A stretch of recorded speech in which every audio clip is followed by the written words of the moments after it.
You're listening to the Cyberwire Network, powered by N2K.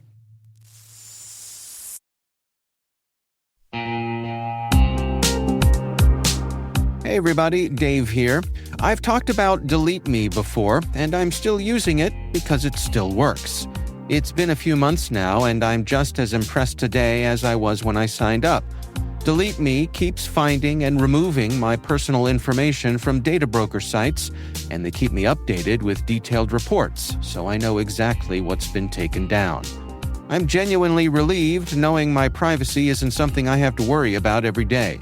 The Delete Me team handles everything. It's the set it and forget it peace of mind. And it's not just for individuals. Delete Me also offers solutions for businesses, helping companies protect their employees' personal information and reduce exposure to social engineering and phishing threats. And right now, our listeners get a special deal, 20% off your Delete Me plan. Just go to joindeleteme.com/N2K and use promo code N2K at checkout. That's joindeleteme.com/N2K, code N2K.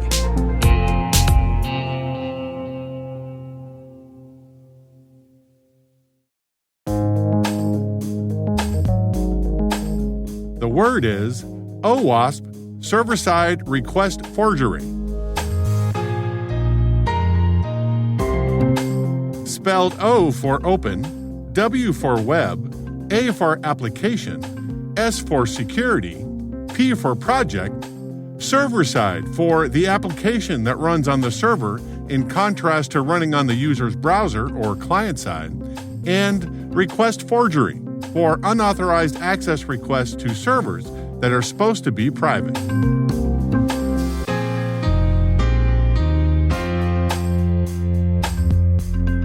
Definition: an attack technique that leverages an unprotected web server as a proxy for attackers to send commands through to other computers.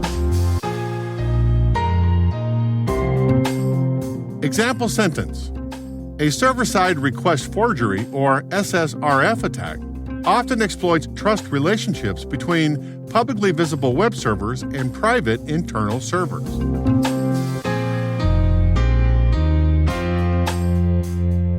Origin and context. Dave Wickers and Jeff Williams, working for Aspect Security, a software consultant company, published an education piece in 2003 on the top software security coding issues of the day. That eventually turned into the OWASP Top 10, a reference document describing the most critical security concerns for web applications. Today, OWASP is an international team of security professionals led by the Foundation Executive Director and Top 10 project leader, Andrew Vanderstock, and dedicated to enabling organizations to develop, purchase, and maintain applications and APIs that can be trusted. Today, there are tens of thousands of members and hundreds of chapters worldwide. In the OWASP 2021 Top 10 Vulnerabilities list, SSRF ranks at number 10. In a normal configuration, web servers typically get requests for information that the web server stores locally. On the CyberWire webpage, users can request a list of all the CyberWire podcasts, for example. But it also accepts requests for outside information sources. For instance, the WordNotes website page for this word, SSRF, might like to display a YouTube video that somebody else created on the same topic. These two use cases are normal and perfectly acceptable. But a bad actor can use this functionality to get to other internal servers or data not meant for the public. In other words, instead of asking to see the YouTube video, they might ask to see the source code of the super secret project stored on an internal server. Hackers can't get to the super secret server directly, but they might be able to get to the data indirectly by going through the web server. To mitigate this risk, network defenders should follow their zero trust strategy and limit access to internal assets from the web server to only the employees who need it. In practice, this means that at the application level, the web server is checking the source of the request to verify if the entity is authorized access to the data stored on the internal server. This is a lot easier to say than it is to do. According to OWASP, these SSRF attacks are rare, but recently, hackers used the technique to successfully compromise two high-profile victims, SolarWinds and Capital One.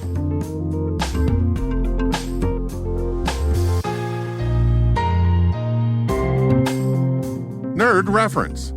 Professor Messer is a small cybersecurity training company that produces excellent YouTube educational content to prepare IT and security professionals for CompTIA A+, CompTIA Network Plus, and CompTIA Security Plus certifications. In this clip, he describes the 2019 server-side request forgery attack against Capital One. This is an attack type that's normally prevented if you're using a web application firewall or a WAF. In this particular case, they believe that the WAF itself was misconfigured and the attacker was able to query that WAF and gather information directly from that service. We believe that by using this SSRF attack, the attacker was able to get security credentials of the WAF. And by using those security credentials, was able to access a bucket on Amazon's Simple Storage Service, or S3. This is a file system that exists in the Amazon cloud.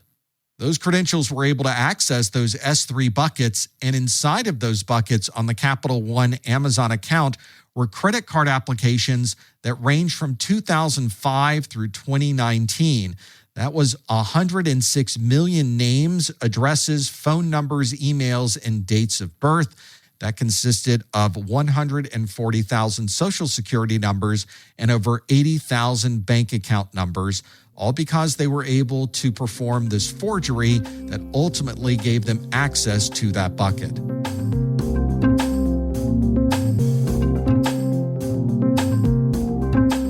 Word Notes is written by Nyla Genoe, executive produced by Peter Kilpie, and edited by John Petrick and me, Rick Howard. The mix, sound design, and original music have all been crafted by the ridiculously talented Elliot Peltzman. Thanks for listening.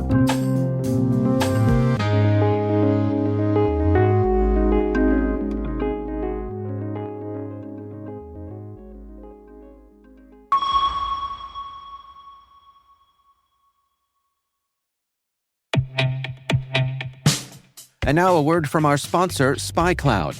Identity is the new battleground, and attackers are exploiting stolen identities to infiltrate your organization. Traditional defenses can't keep up. SpyCloud's holistic identity threat protection helps security teams uncover and automatically remediate hidden exposures across your users, from breaches, malware, and phishing to neutralize identity-based threats like account takeover, fraud, and ransomware. Don't let invisible threats compromise your business. Get your free corporate darknet exposure report at spycloud.com/cyberwire and see what attackers already know. That's spycloud.com/cyberwire.